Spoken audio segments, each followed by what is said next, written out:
시편 1절에서 18절까지 말씀인데 12절부터 한 절씩 교독하겠습니다. 여호와여 일어나옵소서. 하나님이여 손을 주옵소서. 가난한 자들을 잊지 마옵소서. 어찌하여 아니 하나님을 멸시하고 그 마음에 이르기를 주 감찰하지 아니하리라 하나이까. 주께서는 보셨나이다. 주는 재앙과 원한을 감찰하시고 주의 손으로 갚으려 하시오니 외로운 자가 주를 의지하나이다. 주는 벌써부터 고아를 도우시는 이신이이다. 악인의 발을 꺾으소서. 악한 자의 악을 더 이상 찾아낼 수 없을 때까지 찾으소서. 여호와께서는 영원무궁하도록 왕이시니 이방 나라들이 주의 땅에서 멸망하였나이다. 여호와여 주는 겸손한 자의 소원을 들으셨사오니 그들의 마음을 준비하시며 귀를 기울여 들으시고. 함께 읽습니다. 고아와 압제당하는 자를 위하여 심판하사 세상에 속한 자가 자신을 위협하지 못하게 하시리이다. 아멘. 자리에 앉아주시기 바랍니다. 오늘 말씀의 제목은 하나님의 때를 기다리는 신앙입니다. 우리가 인생을 살아가면서 때때로 하나님께서 너무 멀리 계신 것처럼 느껴질 때가 있습니다. 특별히 시편 기자의 모습을 보면 그러한 모습으로 저희들에게 이 시편을 통해서 그의 마음을 알려주고 있고 하나님께 아뢰고 있고 그의 삶을 저희들에게 보여주고 있습니다. 이런 삶의 내용을 들여다볼 때 악인들은 공통적으로 잘 되고 있고 또 의인들은 억울한 일이 반복되어가는 이런 고통스러운 현실들을 시편 기자는 저희들에게 보여주고 있습니다. 이런 상황 속에서 아마 많은 분들이 하나님 왜 아무 말씀도 하지 않으십니까? 왜 이 불의한 현실을 그냥 내버려 두고 계시는 것입니까? 라는 질문을 하실 것입니다. 오늘 본문 말씀 시편 1절 말씀을 보면요, 이 탄식의 마음을 담아 고백하고 있는 시편 기자의 마음을 우리는 들여다볼 수 있습니다. 1절 내용을 보시면 여호와여 어찌하여 멀리 서시며 환난 때에 숨으시나이까 라고 말하고 있습니다. 여호와여 어찌하여. 어떻게 보면 이것이 시편 기자가 가지고 있는 마음에 불평을 쏟아놓는 것처럼 보일 수 있지만 이 말씀은요, 결코 시편 기자가 자신의 불평을 담아서 하나님께 어찌하여 하나님 돌보시지 않습니까? 라고 말하는 것이 아니라 자신이 가지고 있는 하나님을 향한 그 기대와 믿음을 가지고 절망 중에 부르짖고 있는 모습을 저희들에게 보여주고 있는 것입니다. 이 말씀을 통해서 우리는 시편 기자의 믿음을 들여다볼 수 있습니다.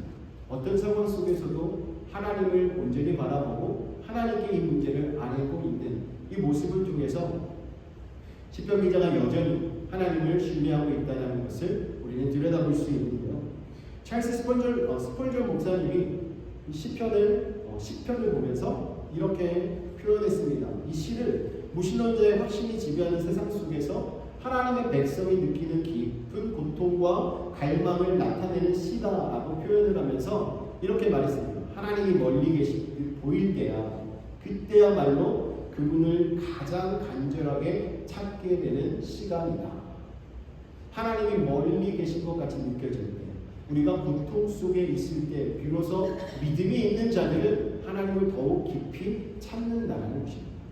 마틴 로이드 존스 목사님도 이 시편을 통해서 믿음의 고통이라고 시편을 이야기하는데요. 이렇게 또 말했습니다. 신자는 고통 중에도 하나님을 부르고 세상의 모순을 보고도 낙심하지 않고 하나님께 질문하는 사람이다.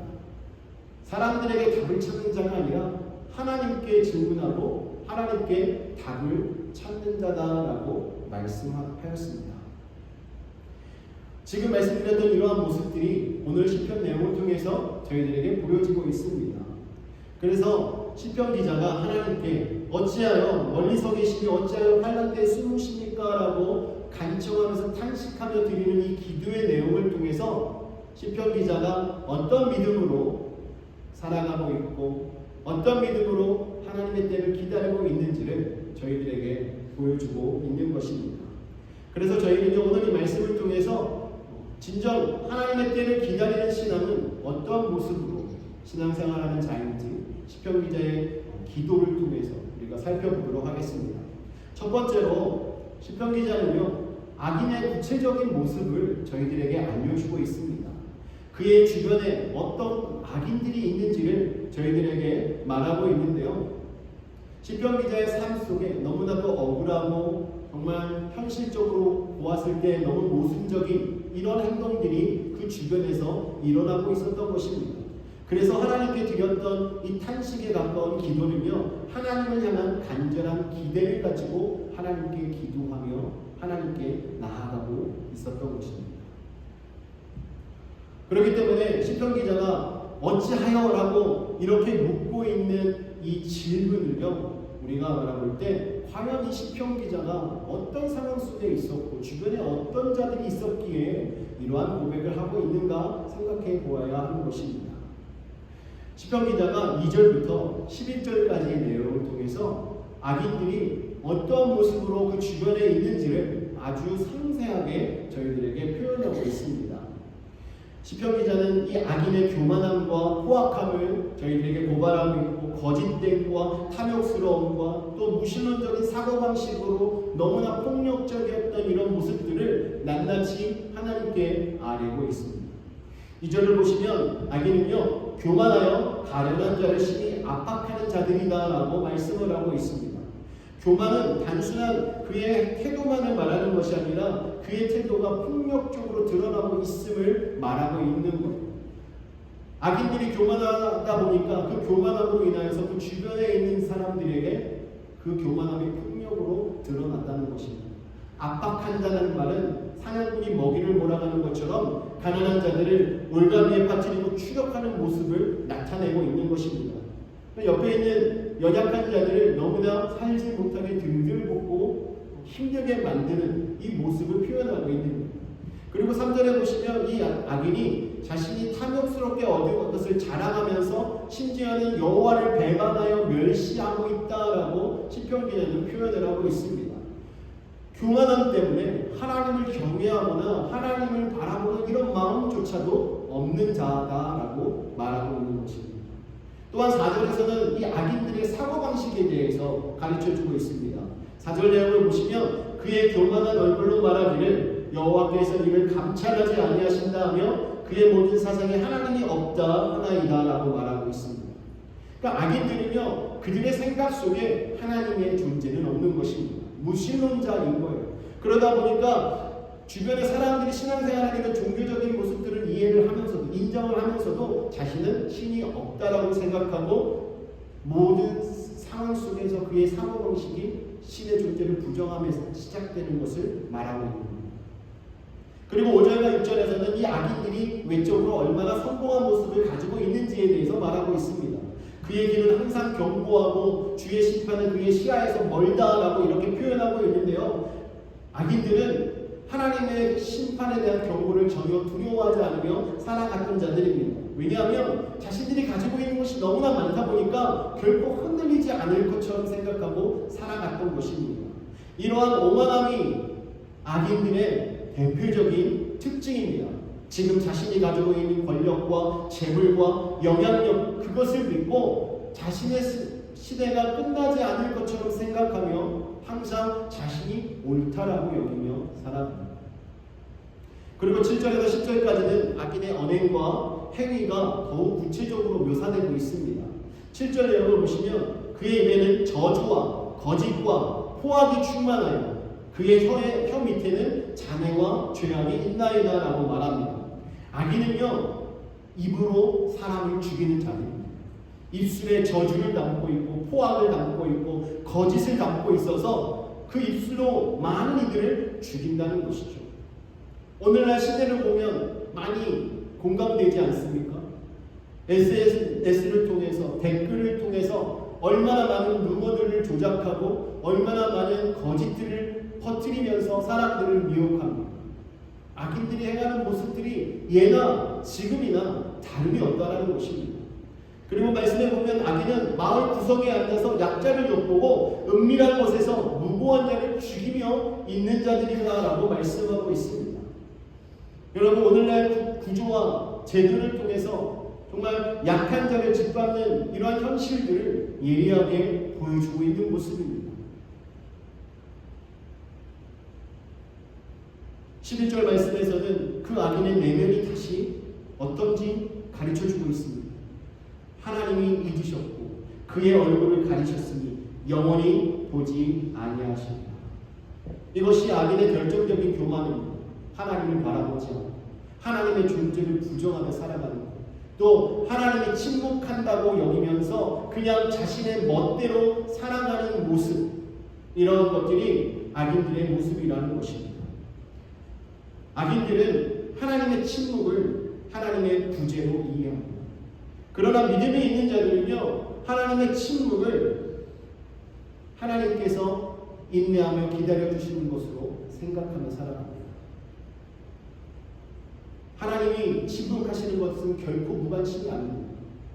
하나님은 더 깊은 인내와 시간을 저희들에게 허락해 주심으로 더 큰 심판을 예비할 수 있도록 은혜를 주시는 시간이라는 것입니다.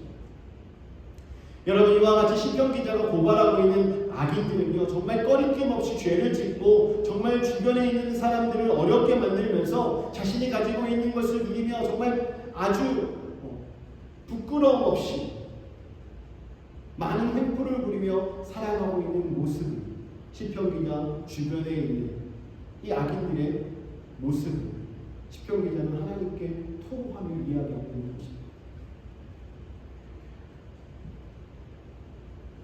만약에 악인들이 잘 되는 모습을 보면 많은 사람들의 태도는 어떻습니까? 그 모습을 보면 한탄하고 낙심하고 나는 해도 안 된다는 이런 패배감에 휩싸일 수도 있지 않습니까?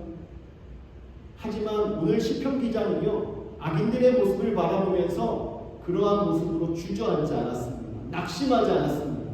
오히려 하나님께 이런 악인의 모습들을 이야기하면서 하나님께서 하루빨리 하나님께서 일하실 것을 간청하고 있었습니다. 사랑하는 성도 여러분, 혹시 여러분들도 시편 기자와 같이 이런 악인들의 모습을 바라보고 계십니까? 여러분들이 이런 악인들의 모습을 주변에서 바라보고 여러분들이 계시다면 하나님 앞에 이 모든 것들을 아뢰시는 저와 여러분들에게 주님의 이름으로 축원합니다. 하나님은 무능력한 분이 아니십니다. 하나님은 저희를 외면하시는 분이 아닙니다. 저희가 하나님 안에 거하고 하나님의 인도하신 속에 있을 때 하나님은 언제나 우리와 함께 하시고, 혹 저희가 하나님을 멀리 떠나 있는 그 순간에도 하나님은 저희와 함께 하고 계십니다. 그 하나님 앞에 우리는 날마다 우리의 삶의 모든 것들을 아뢰며 하나님께 설 수 있는 믿음의 성도가 되기를 주님의 이름으로 축원합니다. 두 번째로 오늘 말씀해 주시는 교훈은요, 고통 중에 드리는 믿음의 기도에 대해서 오늘 저희들에게 말씀합니다. 12절부터 15절까지 내용을 보면 시편 기자는 이 악인들의 형통함과 잘되는 모습을 보고 하나님께 아뢰고, 그러고 나서 그냥 가만히 있었던 것이 아닙니다. 하나님께 기도함으로 자신의 믿음을 하나님께 표현하고 있습니다. 12절에서 시인은 마치 잠자고 계신 것처럼 보이는 하나님께 여호와여 일어나소서라고 부르짖으며 간청하고 있습니다. 하나님의 개입을 간절히 요청하고 있는 것입니다. 이러한 요청은요, 시편 기자의 믿음에서 나온 요청입니다. 하나님이 살아계시고 하나님이 공의로우신 분이라는 것을 믿고 있기 때문에 하나님 지금 이 순간 일어나 주셔서 이 모든 것을 바라보시고 하나님께서 다스려 주십시오. 이렇게 간구하고 있는 것입니다. 악인들이 하나님의 침묵을 무관심으로 해석할지 모르지만 시인은 하나님께서 가난한 자를 잊지 않으시고 하나님께서 돌보시고 인도하실 것을 믿으면서 지금 하나님께 일어나달라고 요청하고 있는 것입니다. 그리고 손을 들어서서라고 말씀하고 있는데요, 하나님의 권능과 심판의 행동을 촉구하고 있는 간구의 모습입니다. 히브리 시에서 손을 든다는 것은 하나님의 행동, 즉 하나님의 심판과 구원의 손길을 구하는 표현입니다. 그래서 하나님께 손을 드시옵소서라고 말하는 것은 하나님 지금 저희를 구원해 주십시오, 저희들을 도와주십시오, 저희들을 의의 길로 인도해 달라는 간청의 간구인 것입니다. 시인은 가난하고 고통당하는 자들이 결코 하나님의 관심밖에 있지 않다라는 그 사실을 알고 하나님께 믿음으로 간구하는 것입니다. 그리고 이 시인은 악인의 사고방식이 얼마나 왜곡되어 있는지를 다시 한번 저희들에게 알려주면서 강조하고 있습니다. 13절 말씀에서 시인이 얼마나 악인이 오만한지를 말씀하는데요. 악인들이 뭐라고 말하냐면 주는 감찰하지 아니하신다라고 말한다고 합니다. 이것은 오늘날에도 마찬가지입니다. 세상의 악은 하나님이 침묵하고 무력해 보일 때면 더욱더 담대해지고 하나님의 존재를 부정하려고 듭니다. 그러나 시인은 거기서 멈추지 않고 14절에서 이렇게 선포합니다. 주께서는 보셨나이다. 주의 재앙과 원한을 감찰하시고 주의 손으로 갚으려 하시오니 의로운 자가 주를 의지하나이다. 주는 벌써부터 보아를 도우십니다. 아멘. 여러분, 이것은 시편 기자의 간절한 기도입니다. 이 기도를 우리는 세 부분으로 나누어서 볼 수 있습니다. 이 기도를 통해서 우리가 알 수 있는 것은 바로 하나님의 성품입니다. 첫 번째는요, 주는 보셨나이다 라고 말하면서 하나님의 전지하심을 고백하고 있습니다. 모든 것을 아십니다. 그리고 감찰하시고 주의 손으로 갚으려 하시오니 라는 이 말은요, 하나님의 공의가 반드시 실현될 것을 말하면서 공의의 하나님을 믿으며 선포하는 것입니다.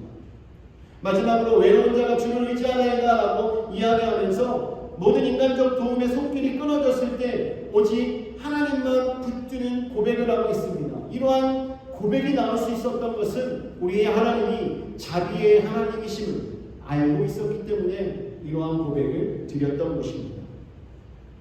그래서 시편 기자의 믿음의 고백은요, 하나님의 성품을 붙잡고 믿음으로 간구했던 거예요. 공의로운 하나님, 전지하신 하나님, 자비로우신 그 하나님이 지금 우리와 함께 하셔서 이 악인들의 그 모든 괴계로부터 보호하시고 인도해 주시고 우리를 지금 있는 상황 속에서 건져주실 분이라는 것을 믿음으로 간구하며 기도하고 있는 것입니다. 여러분, 어려운 중에 있을 때 여러분 기도할 때 어떤 기도를 하나님께 드리고 계십니까? 그냥 여러분의 상황만 알고 여러분의 혈기를 나타내면서 하나님께 간청만 하고 계십니까? 여러분, 저희가 믿음의 기도를 어떻게 드려야 하는지 시편 기자의 기도를 바라보면서 하나님께 기도해야 할 줄 믿습니다. 우리가 하나님께 기도할 때 우리의 문제를 하나님께 알리면서요, 더불어서 하나님의 성품을, 하나님이 어떤 분인가를 믿음으로 선포하며 기도하셔야 하는 겁니다. 하나님을 선포하고 하나님의 계획을 요청할 때, 하나님이 어떤 분이신가를 우리가 선포할 때 우리의 문제가 하나님의 은혜 가운데 해결될 줄 믿습니다. 팀 케일러 목사님은 이렇게 말했습니다. 기도는 현실을 부정하는 것이 아니라 하나님의 관점으로 현실을 다시 보기 위해서 마음을 드리는 것이다. 여러분, 지금 기도한다고 해서 기도가 끝나는 그 순간 바로 우리의 현실이 바뀌어져 있는 경우가 있습니까? 초자연적인 하나님의 은혜로 일어날 수도 있겠지만 지금 현실은 우리가 기도했던 문제들이 바로 응답되는 경우가 현재 드문 경우가 많습니다. 그런데요, 기도하면 바뀌어지는 것이 있습니다. 무엇이 바뀌냐면 우리의 마음이 바뀌게 됩니다. 하나님의 관점으로 바뀌고 하나님의 성품으로 바뀌고, 그러다 보니 하나님의 때를 기다릴 줄 아는 인내하는 그 믿음을 가지고 우리의 상황을 바라보니까 문제가 해결되지 않았어도 감사가 나오게 되는 것이고, 문제가 해결되지 않았어도 지금 이 순간에 하나님의 은혜다라는 고백이 나올 수 있게 되는 것입니다. 하나님은 이렇게 우리의 삶 속에서 함께 하시면서 역사하시는 분을 믿으시기 바랍니다. 그래서 우리는 하나님 일어나십시오, 하나님의 손으로 저희들을 붙들어 주십시오라는 기도와 함께 어떤 하나님이신가를 선포하는 성도가 되어야 할 줄 믿습니다. 사랑하는 성도 여러분, 우리 모두 낙심하는 것 대신에 하나님께 믿음으로 나아가기를 원합니다.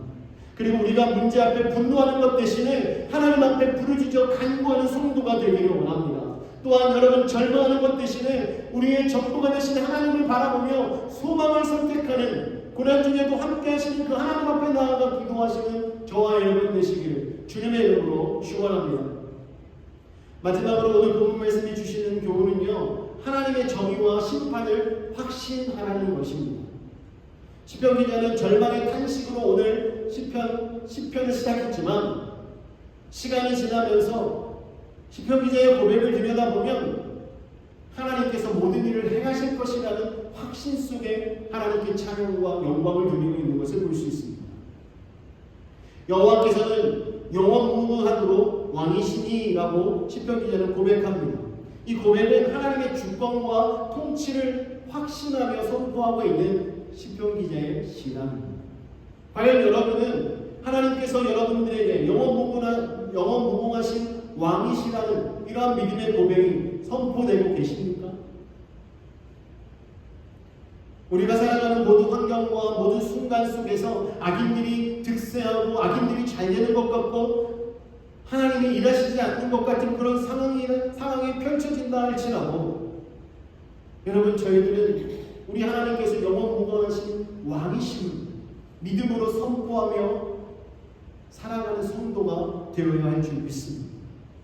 여러분, 시편 기자의 고백이 저와 여러분의 고백이 되셔서 오늘 이 순간에도 우리에게 영원히 함께 하시는 하나님임을 입술로 표현하고 고백하며 살아가기를 원합니다. 우리가 살아왔던 모든 순간과 온 인류가 살아왔던 역사를 돌이켜보면요, 시대가 참 많이 바뀌어왔습니다.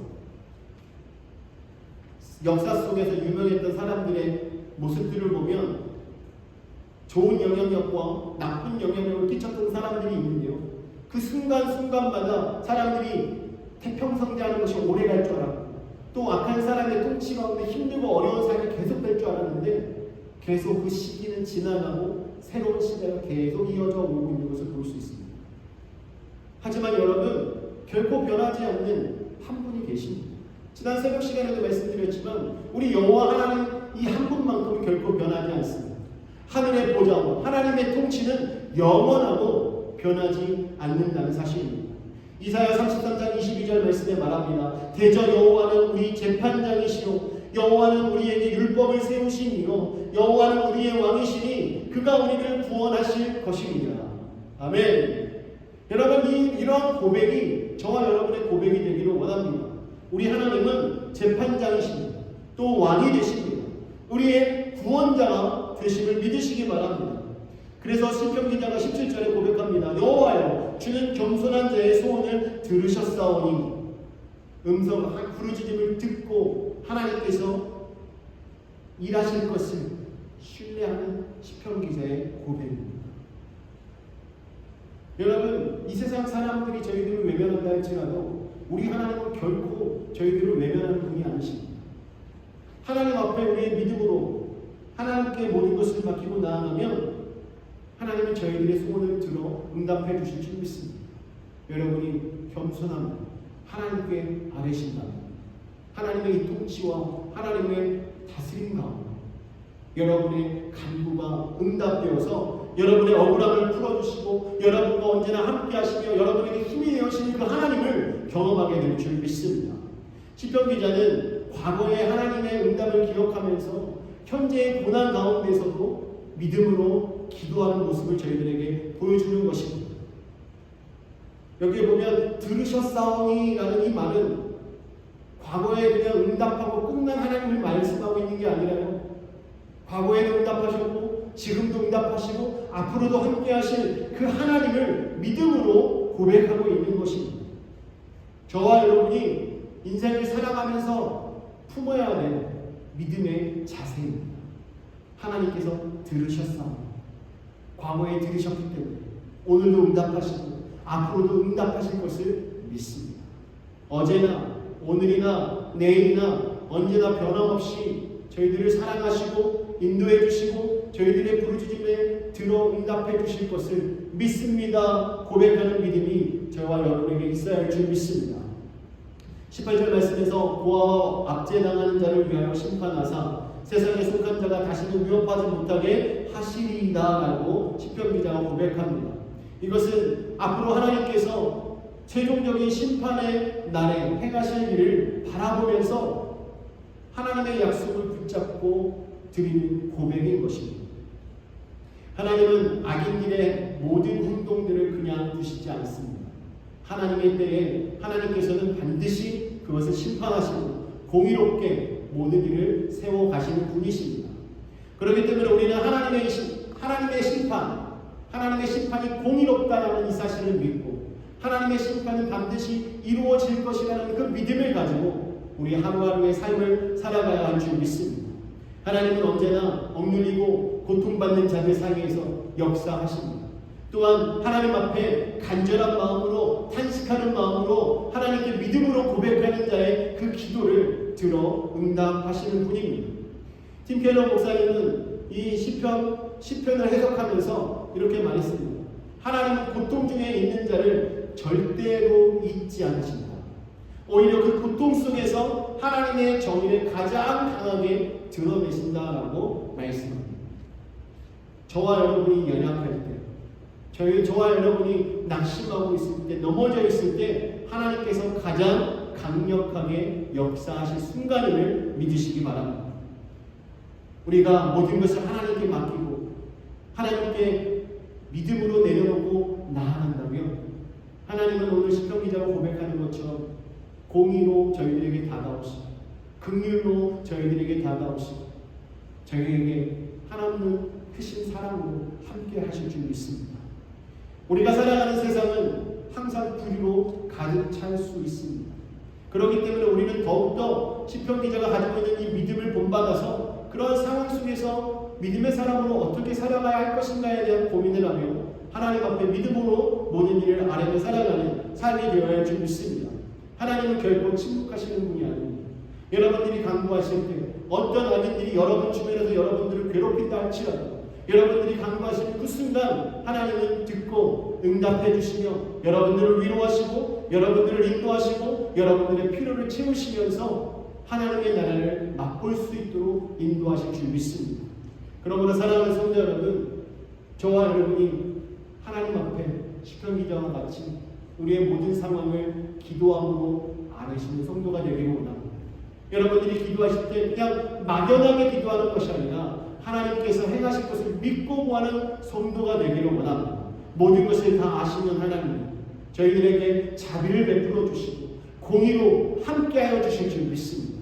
그 하나님을 의지하면서 우리의 삶에 있는 모든 것들을 다 맡기고 하나님께서 결코 침묵하시는 것이 아니라 오래 참으시며 저희들에게 은혜를 베풀어 주시기를 원하는 그 마음을 저희들에게 표현하고 계심을 여러분들이 의지하고 믿음으로 살아가시기를 주님의 이름으로 축원합니다. 이 시간 우리가 함께 말씀 생각하면서 기도하기를 원합니다. 하나님께서 저희들에게 약속하신 그때를 기다리면서 믿음을 가지고 하나님을 예배하는 저와 여러분 되기를 원합니다. 우리 주변에는 저희들을 미혹하고 저희들을 넘어뜨리려고 하는 악한 영들이 너무나 많이 있습니다. 저희들에게 저주를 퍼붓고 저희들에게 악의적으로 다가오고 저희들에게 거짓을 말하는 이러한 순간 속에도 저희들이 흔들리는 자들이 아니라 우리와 함께 하시는 하나님을 바라보고 하나님께 믿음으로 간구하고 언제나 동일하게 역사하시는 그 하나님께 믿음으로 맡기고 살아가는 성도들이 되도록 인도해달라고 우리 함께 마음을 모아 기도하시겠습니다.